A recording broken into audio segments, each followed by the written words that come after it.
Welcome back children. देखिए, हमने tissues chapter शुरू किया था नाइन्थ क्लास का। नाइन्थ क्लास में टिश्यूज़ चैप्टर जो हमने स्टार्ट किया था, मैंने आपको बताया कि टिश्यूज़ जो हैं वो कितने टाइप के होते हैं। पर्टिकुलरली हमने बात की एनिमल टिश्यूज़ और प्लांट टिश्यूज़ की। प्लांट टिश्यू तो मैंने आपको डिटेल में डिस्कस कर दिया है आपके साथ। मैंने आपको बहुत सारी चीज़ें प्लांट टिश्यूज़ के बारे में बताई जो बिल्कुल आपने शायद पहली बार ही सुनी होंगी। ये सारे कंसेप्ट आपने शायद पहली बार ही सुने होंगे। प्लांट टिश्यूज़ के बाद आज हम एनिमल टिश्यूज़ टॉपिक जो है पकड़ेंगे। जैसे प्लांट्स में टिश्यूज़ की प्रेजेंस होती है और डिफरेंट टाइप टिश्यूज़ के होते हैं, शेप के हिसाब से, साइज़ के हिसाब से, फंक्शन के हिसाब से, फिर साइट के हिसाब से, मतलब लोकेशन के हिसाब से, कहाँ वो अकर करते हैं इस हिसाब से। उसी तरह से एनिमल्स में भी ऐसा होता है। एनिमल्स में भी अलग अलग तरह के टिश्यूज़ होते हैं, उनके शेप के हिसाब से, उनके फंक्शन के हिसाब से, वो कहाँ पर आकर करते हैं इस हिसाब से। अगर आप देखेंगे तो बहुत सारी टाइप्स जो हैं वो एनिमल टिश्यूज़ की हम डिस्कस कर सकते हैं। लेकिन on the basis of their functions, animal tissues are classified as epithelial tissues, muscular tissues, connective tissues, nervous tissues. लेकिन जब आप बात करते हैं फंक्शंस की, तो फंक्शन के हिसाब से हम चार तरह के टिश्यूज़ की बात करते हैं। एक है एपिथेलियल टिश्यू, दूसरा है मस्कुलर टिश्यू, एक है कनेक्टिव टिश्यू और चौथा है नर्वस टिश्यू। ये चार तरह के टिश्यूज़ हैं जिनके बारे में हम अक्सर बात करते हैं। तो अभी भी मैंने आपको किसके बारे में बताया? एनिमल टिश्यूज़ के बारे में बताया। आप देख सकते हैं मैं एनिमल टिश्यूज़ के बारे में बात कर रहा था और मैंने फंक्शंस के हिसाब से आपको बताया कि चार तरह के टिश्यूज़ आप कह सकते हैं: epithelial tissue, muscular tissue, connective tissue, nervous tissue. ठीक है जी, अब आगे चलते हैं। सबसे पहले बात करते हैं हम एपिथेलियल टिश्यूज़ की। देखिए, एपिथेलियल टिश्यू एक्चुअली है क्या है, मैं आपको बता दूं। एपिथेलियल टिश्यू अगर साधारण शब्दों में आप समझना चाहेंगे तो मैं आपको बता दूं, ये वो टिश्यूज़ हैं which are widespread throughout the body. आपकी पूरी बॉडी में ये फैले हुए हैं। Epithelial tissues are widespread throughout the body, and what they do, they form the covering of all body surfaces. जितने भी बॉडी सर्फेसेस हैं, आपके इंटरनल ऑर्गन्स, आपकी स्किन, ये जितने भी ऑर्गन्स आपकी बॉडी में मौजूद हैं, they form the covering of all body surfaces, line body cavities and hollow organs, and are the major tissue in glands. मैं फिर से आपको बता दूं एपिथेलियल टिश्यूज के बारे में, जैसा कि मैंने अभी बताया, these tissues are widespread throughout the body, and what they do, they form the covering of all body surfaces, line body cavities and hollow organs, and are the major tissue in glands. ठीक है जी। They can be squamous, cuboidal, columnar, ciliated और glandular. तो पांच तरह के आप epithelial tissues के बारे में जानते हैं। स्क्वेमस, तो याद रखिए ये सेल्स जो इसके होते हैं वो फ्लैट सेल्स होते हैं। दूसरा है क्यूबॉइडल, इसके जो सेल्स हैं वो क्यूब की तरह होते हैं, क्यूब लाइक स्ट्रक्चर होता है। फिर हम बात करते हैं कॉलमनर, ये कॉलम की फॉर्म में होते हैं, पिलर की फॉर्म में। ठीक है, लेंथ ज़्यादा होती है, हाइट ज़्यादा होती है और ब्रेड्थ कम। सीलिएटेड, इसमें ऐसे सेल्स होते हैं जिनके ऊपर हेयर लाइक प्रोजेक्शंस या थ्रेड लाइक प्रोजेक्शंस होती है, जिनको हम कहते हैं, we call them cilia. Then glandular में जो है वो सिक्रेटरी फंक्शन के बाद, ठीक है जी, इनका फंक्शन जो है वो सिक्रेटरी फंक्शन है, मतलब ये सिक्रीशंस देते हैं कुछ। तो अभी मैंने आपको क्या बताया? मैंने आपको बताया एनिमल टिश्यूज़ के बारे में। मैंने बताया एनिमल टिश्यूज़ फंक्शंस के हिसाब से चार पार्ट्स में आप बांट सकते हैं। ठीक है, फिर उसके बाद मैंने आपको बताया सबसे पहला जो टाइप था एपिथेलियल टिश्यू। एपिथेलियल टिश्यू जो है वो, अगर आप सेल के शेप के हिसाब से चलना हो तो ये पांच तरह के एपिथेलियल टिश्यूज जो हैं वो होते हैं। ठीक है जी। अब देखिए, ये जो मैंने आपको बताया ये शेप ऑफ द सेल्स के हिसाब से बताया मेनली। थोड़ा सा आगे चलते हैं तो आप देखेंगे characteristics of epithelial tissues. Epithelial tissues के कैरेक्टरिस्टिक्स, सबसे पहली कैरेक्टरिस्टिक प्रॉपर्टी है पोलैरिटी। ठीक है जी, अभी जो हम बात कर रहे हैं हम कैरेक्टरिस्टिक्स की बात कर रहे हैं। किसकी कैरेक्टरिस्टिक्स की? एपिथेलियल टिश्यूज के कैरेक्टरिस्टिक्स की बात कर रहे हैं। और सबसे पहली जो खास बात है वो है पोलैरिटी। तो एपिथेलियम को इस तरह से अरेंज किया गया है कि एक फ्री सरफेस होती है और दूसरी अटैच सरफेस होती है। ठीक है जी, एपिथेलियम जो है इस तरह से अरेंज्ड होता है कि एक फ्री सरफेस होता है और एक अटैच्ड सरफेस होता है। जो फ्री सरफेस होता है उसको एपिकल सरफेस कहते हैं और जो अटैच्ड होता है उसको हम बेसल सरफेस कहते हैं। ठीक है, मैं फिर से रिपीट कर देता हूं। सबसे पहली कैरेक्टरिस्टिक प्रॉपर्टी है पोलैरिटी। पोलैरिटी मैं जब आपको बता रहा हूं तो मैं आपको बता दूं, यहां दो तरह के सरफेसेस की हम बात करते हैं। एक वो होती है जो फ्री सरफेस होती है, दूसरी जो होती है वो अटैच सरफेस होती है। फ्री सरफेस को भी कॉल इट एपिकल सरफेस और जो अटैच्ड होती है उसको भी कॉल इट बेसल सरफेस। चलते हैं आगे, सेलुलर नेचर की बात करते हैं। एपिथेलियल टिश्यू के जो सेल्स होते हैं वो they are quite close to each other, साथ साथ भी हो सकते हैं एंड दे कैन बी ऑफनली अटॉप ईच अदर। आप उनको साथ साथ भी देख सकते हैं। आप अक्सर उनको देखेंगे कि वो एक दूसरे के ऊपर भी होते हैं, शीट्स की फॉर्मेशन करते हैं। ठीक है, मैं फिर से बता दूं, मैंने आपको पहले बताया पोलैरिटी के बारे में, अभी मैंने आपको बताया सेलुलर नेचर के बारे में। सेल अक्सर they are closely attach together, साथ साथ होते हैं बिल्कुल, या एक दूसरे के ऊपर ये अकर करते हैं। थोड़ा सा और आगे बढ़ते हैं। Supported connective tissue. ठीक है जी, मैंने क्या बोला? Supported connective tissue. आप ध्यान से इसको समझिएगा। अटैचमेंट जो होती है to a layer of connective tissue at the basal surface, basal surface आपको याद होगा, attach surface forms a layer called basement membrane. ये अक्सर बेसल सरफेस जो है एक लेयर बनाती है, एक मेम्ब्रेन बनाती है जिसको हम कहते हैं बेसमेंट मेम्ब्रेन। और an adhesive layer formed by secretions from the epithelial cells and the connective tissue cells. और इसके अलावा एक एडहेसिव लेयर समझते हैं आप क्या है? एडहेसिव लेयर क्या होती है? दो सरफेसेस को जोड़ने वाली लेयर। इसके अलावा एक एडहेसिव लेयर होती है जो कैसे बनती है? It is formed by the secretions from the epithelial cells and the connective tissue cells. तो अभी मैंने आपको क्या क्या बताया? पोलैरिटी के बारे में बताया, सेलुलर नेचर के बारे में बताया और बताया सपोर्टेड बाय कनेक्टिव टिश्यू। अब हम बात करते हैं एवेस्कुलर। एवेस्कुलर का मतलब समझिएगा, इसका मतलब है इनमें ब्लड सप्लाई नहीं होती, ठीक है, या बहुत कम होती है।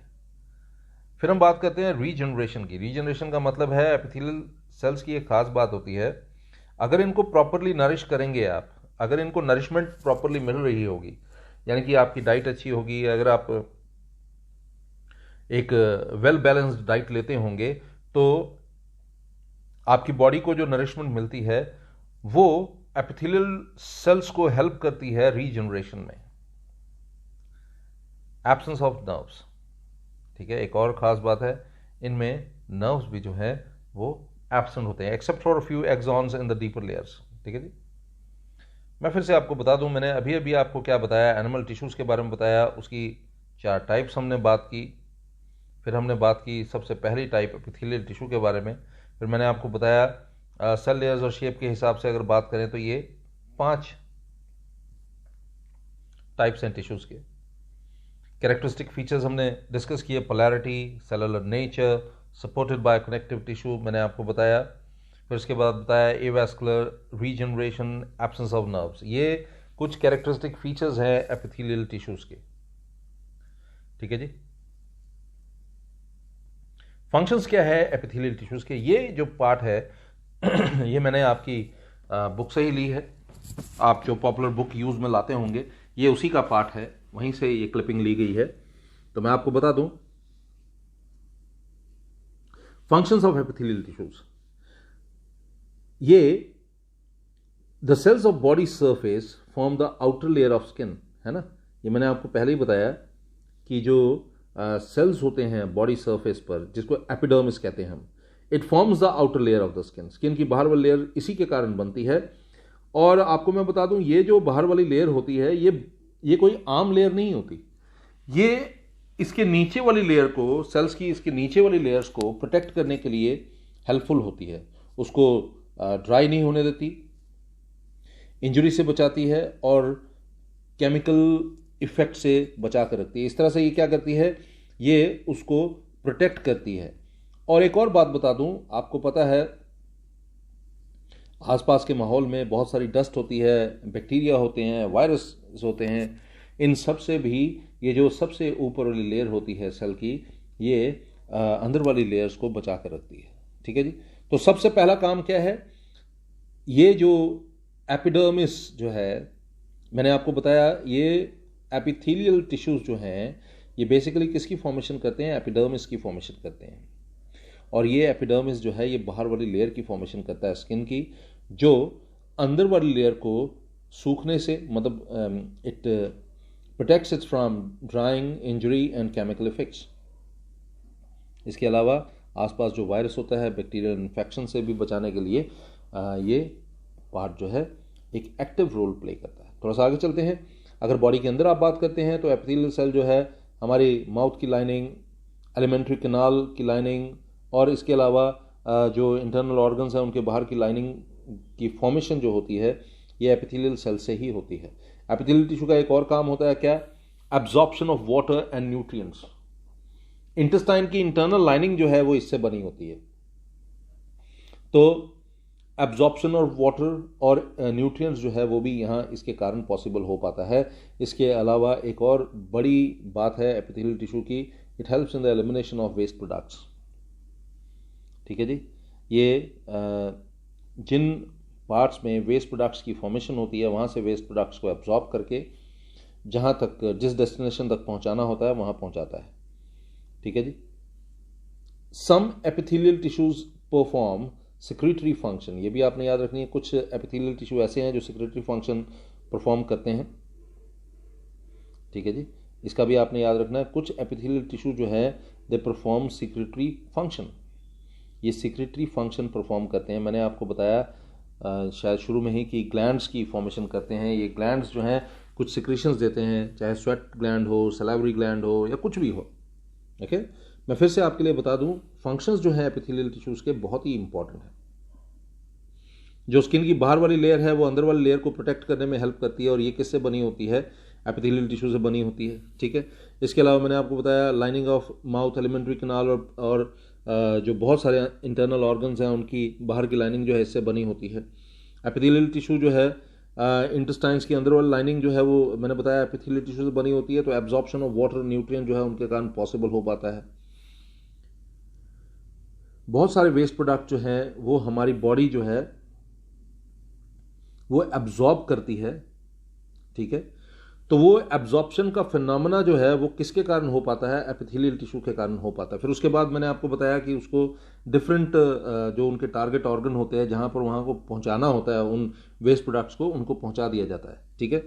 लेकिन उससे पहले वो जो एब्जॉर्प्शन का काम है, उन वेस्ट प्रोडक्ट्स को एब्जॉर्ब करने का काम जो है, वो करने का काम जो है वो किसका है, एपिथेलियल टिश्यूज का। थोड़ा सा और आगे बढ़ते हैं। और लास्ट में मैंने आपको बताया कुछ ऐसे एपिथेलियल टिश्यूज होते हैं जो ग्लैंडुलर नेचर के होते हैं, ग्लैंड्स होते हैं, जैसे स्वेट ग्लैंड, सलाइवरी ग्लैंड्स। तो ये कुछ स्पेशल सिक्रीशंस देते हैं, जैसे स्वेट हो गया, सलाइवा हो गया, एंजाइम्स हो गए। ठीक है। बहुत सारी और चीजें। चलते हैं आगे। अभी क्लासिफाइंग मैंने आपको बताया किस तरह से क्लासिफाई हम कर सकते हैं एपिथेलियल टिश्यूज को। मैंने बताया स्क्वैमस है, क्यूबॉइडल है, कॉलमनर है, सीलिएटेड है, ग्लैंडुलर है। लेकिन अब यहां पर क्लासिफिकेशन को ध्यान से देखिएगा। Epithelia are commonly classified based on the shape of the cells, है ना, on the free surface as well as the number of cell layers. Number of cell layers के हिसाब से भी इसको हम क्लासिफाई करते हैं। अगर सिंगल लेयर हो, अगर सपोज करिए सिंगल लेयर है सेल्स की, हम उसको बोलते हैं सिंपल एपिथेलियम है। क्या है, सिंपल एपिथेलियम। अगर मल्टीपल लेयर्स हों सेल्स की, हम कहते हैं स्ट्रेटिफाइड एपिथेलियम। ओके, फिर से मैं बता दूं, अगर सिंगल लेयर है तो we call it simple epithelium, अगर मल्टीपल लेयर्स हैं सेल्स के we call it stratified epithelium.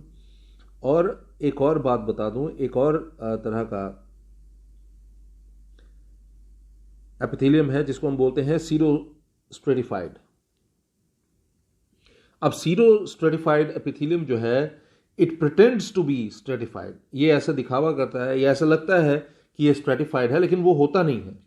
ठीक है, एक्चुअली क्या होता है, the single layer of cells in this type of tissue contain nuclei that are arranged at different levels, जो अलग अलग लेवल्स पर अरेंज हुए होते हैं। ये सिंगल लेयर होती है सेल्स की। इस टाइप ऑफ टिश्यू में क्या होता है, in this type of tissue what happens, the single layer of cells contain nuclei that are arranged at different levels, making it appear to be stratified। तो अलग अलग लेवल पर, अब इस लेवल पर एक न्यूक्लियस है, एक यहाँ पर है, एक यहाँ पर है, तो हमें लगता है कि ये कोई स्ट्रेटिफाइड एपिथेलियल टिश्यू होगा, लेकिन ये ऐसा होता नहीं है। ठीक है जी, तो चलते हैं आगे। तो जब आप बात करते हैं नंबर ऑफ लेयर्स के हिसाब से, तो मैंने आपको बताया सिंपल एपिथेलियम में एक ही लेयर होती है सेल्स की, स्ट्रेटिफाइड में मल्टीपल लेयर्स होती है, और सीरो स्ट्रेटिफाइड में क्या होता है, ऐसा लगता है कि मल्टीपल लेयर्स हैं लेकिन एक ही लेयर होती है, और डिफरेंट लेवल पर न्यूक्लियाई मौजूद होते हैं, जिसके कारण हमें लगता है कि ये डिफरेंट लेयर्स हैं। ठीक है, likewise the shape of the cells on the free surface can be, मैंने आपको बताया सिर्फ अगर शेप की बात करनी हो तो शेप क्यूबॉइडल हो सकता है, कॉलमनर हो सकता है, स्क्वैमस हो सकता है। तो शेप के हिसाब से हम अभी आगे जो है इसको और एक्सप्लेन करेंगे, लेकिन मैं फिर से आपको बता दूं शेप्स किस तरह की हो सकती हैं सेल्स में। क्यूबॉइडल शेप हो सकती है, कॉलमनर शेप हो सकती है, स्क्वैमस शेप हो सकती है। सबसे पहले हम स्क्वैमस की बात कर लेते हैं। इसकी नेचर कैसी होती है, देखिए इसमें थिन और फ्लैट और इरेगुलर शेप्ड सेल्स होते हैं। थिन होते हैं, फ्लैट होते हैं, इरेगुलर शेप्ड सेल्स होते हैं, और इस सेल्स जो हैं बिल्कुल एक दूसरे के साथ फिट हो जाती है। जैसे आप ज़मीन में देखा होगा टाइल्स जो हैं फिट हो जाती हैं, है ना, आपने देखा होगा ज़मीन में टाइल्स जो हैं बड़ी अच्छे से फिट हो जाती हैं। जैसे सपोज करिए ये अगर एक शेप है तो इसके साथ एक और शेप होगी ऐसे। ओके, इसके साथ एक और शेप होगी ऐसे।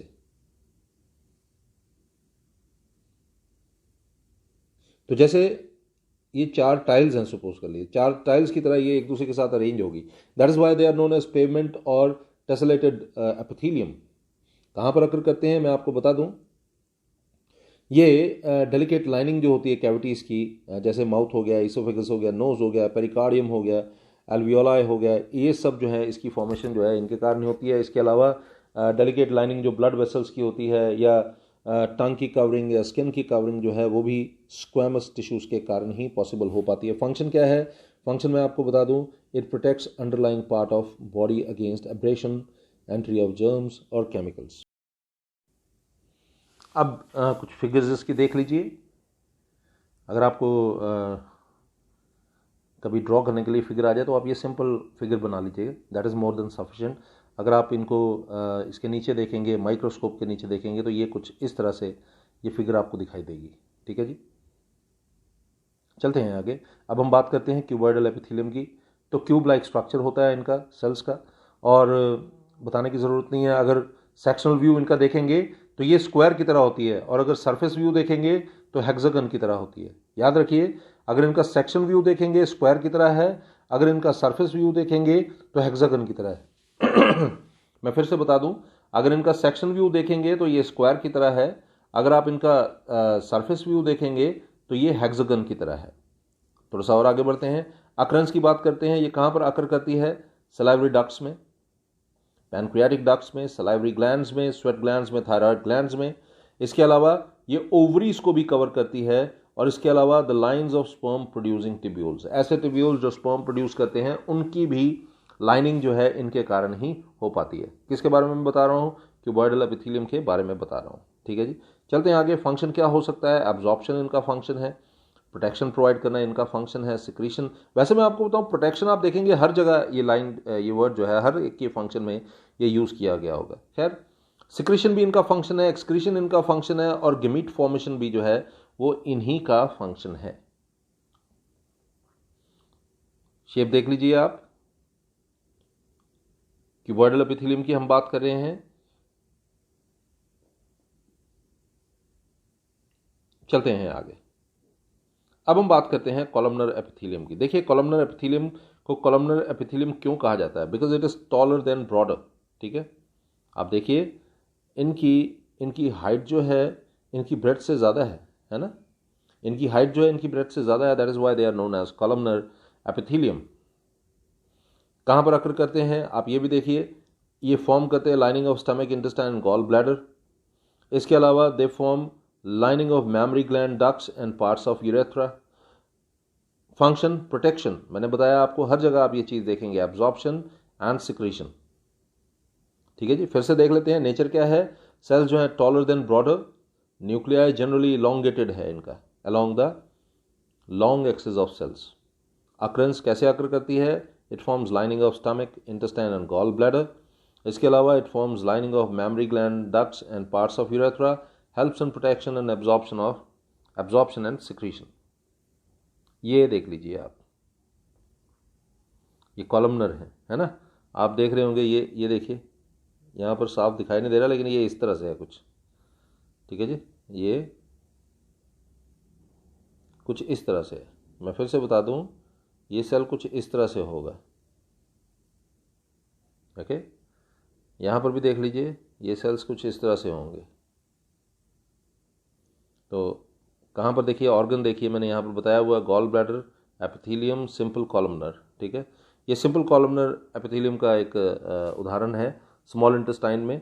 Most of the epithelial cells are enterocytes, और इसमें एक और ख़ास बात है माइक्रोविलाय जो है can be observed in the free surfaces. यहाँ पर छोटे छोटे विलाय लाइक स्ट्रक्चर्स होते हैं, फिंगर लाइक प्रोजेक्शंस जो हैं वो आपको दिखाई देंगे सरफेस पे। ये अब यहाँ पर साफ दिखाई नहीं दे रहा है लेकिन सरफेस पर ये मौजूद होते हैं। चलते हैं आगे। अब हम बात करते हैं सीलिएटेड एपिथेलियम की। सीलिएटेड एपिथेलियम के बारे में बता दूं, ये क्यूबॉइडल या कॉलमनर सेल्स ही होते हैं इसमें, लेकिन उनके ऊपर थ्रेड लाइक प्रोजेक्शंस होते हैं जिनको हम कहते हैं सीलिया। कहाँ पर अकर करते हैं? यूरिनरी ट्यूब्यूल्स में, किडनी और स्पर्म डक्ट्स के। ठीक है, यूरिनरी ट्यूब्यूल्स किडनी के वहाँ पर मौजूद होते हैं, इसके अलावा ये स्पर्म डक्ट्स में मौजूद होते हैं। नेजल पैसेजेस की लाइनिंग जो है ये अंदर से ये करते हैं। ओविडक्ट्स की लाइनिंग, ट्रैकिया, ब्रोंकाई की लाइनिंग जो है ये करते हैं। ओके, इसके अलावा फंक्शन देख लीजिए क्या है। मूवमेंट ऑफ म्यूकस इनका फंक्शन है। Urine, eggs, sperm, cerebrospinal fluid in particular direction, एक डायरेक्शन में मूवमेंट में ये हेल्प करते हैं। क्योंकि सीलिया जब मूव करता है, देखिए सीलिया किस तरह का प्रोजेक्शन होता है मैं आपको इसके बारे में बता दूं। आप देखिए ये थ्रेड लाइक स्ट्रक्चर्स आप देख पा रहे होंगे। यहाँ पर देखिए ये थ्रेड लाइक स्ट्रक्चर्स आप देख पा रहे होंगे। ठीक है, तो अब यहाँ पर एक ये डायग्राम आप देखें तो आपको पता लगेगा, ये hair like projections called cilia line the primary bronchus to remove microbes debris from the interior of the lungs. अंदर से, लंग्स के अंदर से माइक्रोब्स को या debris of interior of the lungs जो है from the debris from the interior of the lungs, वो उनको रिमूवल जो है उनका, वो किसके कारण पॉसिबल हो पाता है? इन हेयर लाइक प्रोजेक्शंस के कारण, जिनको हम सीलिया कहते हैं। ठीक है जी, आप देख पा रहे होंगे। ओके, चलते हैं थोड़ा सा और आगे, ध्यान से इनको स्टडी कीजिए। ये देखिए, ये गॉबलेट सेल्स हैं। ठीक है जी, ध्यान से देखिएगा। चलते हैं आगे। अब हम बात करते हैं ग्लैंडुलर टिश्यूज़ का। ये आज का हमारा लास्ट टॉपिक है, ग्लैंडुलर टिश्यूज़। ये कॉलमनर सेल्स ही हैं विच आर मॉडिफाइड। ये जो मॉडिफाइड हो गए हैं, स्पेलिंग गलत है यहाँ पर, मॉडिफाइड, यहाँ पर ओ आएगा, MO। ठीक है जी, मॉडिफाइड टू सिक्रीट केमिकल्स। ये केमिकल्स को सिक्रीट करने के लिए बने हुए हैं। और ये गैस्ट्रिक ग्लैंड्स की इंटरनल लाइनिंग जो होती है, पैनक्रियाटिक लोब्यूल्स की इंटरनल लाइनिंग जो होती है, इंटेस्टाइनल ग्लैंड्स की इंटरनल लाइनिंग जो है इसी से बनी होती है, that is why they are known as glandular tissues. आप देखिए शेप देखिए, ओके, ये आप देख पा रहे होंगे, ये ग्लैंडुलर एपिथेलियम है, ठीक है जी। जो भी सिक्रीशन ये देता है अंदर की तरफ, ये कुछ इस तरह से मूव कर जाती है, ठीक है जी। तो आज हमने पढ़ा किसके बारे में, we studied about animal tissues. Animal tissues के टाइप्स हमने स्टडी किए। मैंने आपको बताया 4 तरह के एनिमल टिश्यूज़ हैं। उसमें सबसे पहला एपिथेलियल टिश्यू है, वो हमने एपिथेलियल टिश्यू के बारे में पढ़ा।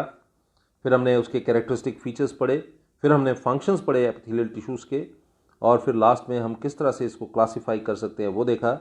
स्क्वैमस को हमने डिस्क्राइब किया, डायग्राम भी मैंने आपको बताई। क्यूबॉइडल एपिथेलियम को हमने डिस्क्राइब किया, डायग्राम भी हमने देखी। कॉलमनर एपिथेलियम को डिस्कस किया डायग्राम के साथ। सिलेटेड एपिथेलियम मैंने आपको कुछ डायग्राम्स भी बताई, और लास्ट में हमने ग्लैंडुलर टिश्यूज़ के बारे में पढ़ा। बहुत ही इंपॉर्टेंट टॉपिक है, ध्यान से इसको समझिएगा, अपना ध्यान रखिएगा, घर के अंदर ही रहिएगा, बाहर मत निकलिएगा। हालात उस तरह से नॉर्मल नहीं हैं इस समय कि हमें बाहर निकलना चाहिए। जितना हो सके अपनी सेहत का ध्यान रखिए। Good night.